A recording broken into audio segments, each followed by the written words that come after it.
Mbola zay resaka taxi be zay ihany dia fatatsika fa misy any tena napikakaiky amin'ny maro tato ato ny fanendahana ny anatin'ireny taxi be ireny. Nandeha nanao fanadihadiana tena anivon'ireo coopérative ny mpanao gazetinay teto amin'ny MATV mba nanontanian'izy ireo hoe mba misy fepetra ve raisinareo manoloana an'ireny fanendahana fao be ao anatin'ny taxi be ireny. Nanatona ny coopérative Malaky ny mpanao gazetinay manoloana an'izay. Tsikaritra fa mirongatra ny asa ratsin'ny Jiola tato ato indrindra ny anaty taxi be. Mampalahelo fa tela sibatra trano ireo mpandeha. Etsy andanin'izany amin'ny fomba maro samihafa no entin'ireo Jiola manatanteraka ny asa ratsiny. Maro tokoa ireo tranga tsikaritra ireo tompona andraikitra ny anivon'ny coopérative mpitaterana ireny, isan'izany ny ao amin'ny coopérative Malaky. Eo andavamamba le olona miditra, faly mihitsy hoe misy olona enina izay miditra eo Kazomanga. Dia anefa andro hariva vao maraina amin'ny enina dia vahoana raha hoa zany dia aveko olona miaraka izy eninareo.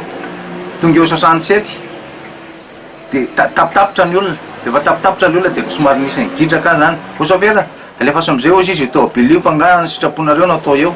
Ay izy ty zany tsy tiany ho hisy olona hiditra maromaro ho tafiditra ao anaty tôbila, ay izy anao ny asa ratsiny. Ay le rangahy ankiray le naranjao zany 10 lahy izy no manaraka olona ankiray. Dia tamin'izay 25 000 mihitsy nomeny le rangahy ohatran'ny somary be malagasy le rangahy.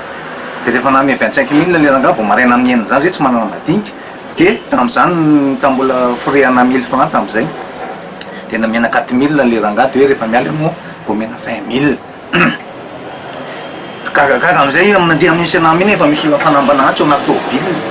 Matetika dia mandritra ny lera firavan'ny mpianatra sy ny mpiasa ny tena anatanterahandreo Jiola ny asa ratsiny. Efa misy fepetra vonjomaika ihany raisin'ny coopérative mba hitsinjovana ireo mpandeha.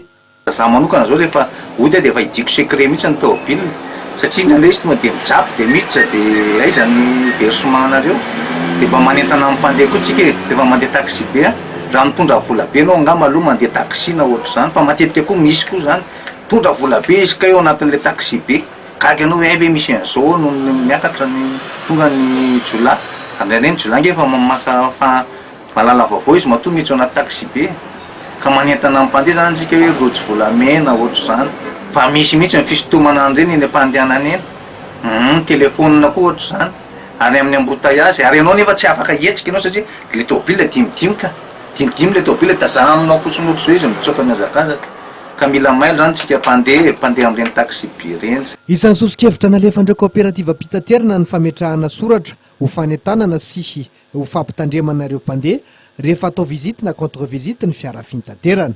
Tsy ahitsony maintsy fa dia mihaja be ireo mpanendaka amin'izao fotoana izao ka sarotra manavaka azy ireo amin'ny olon-tsotra.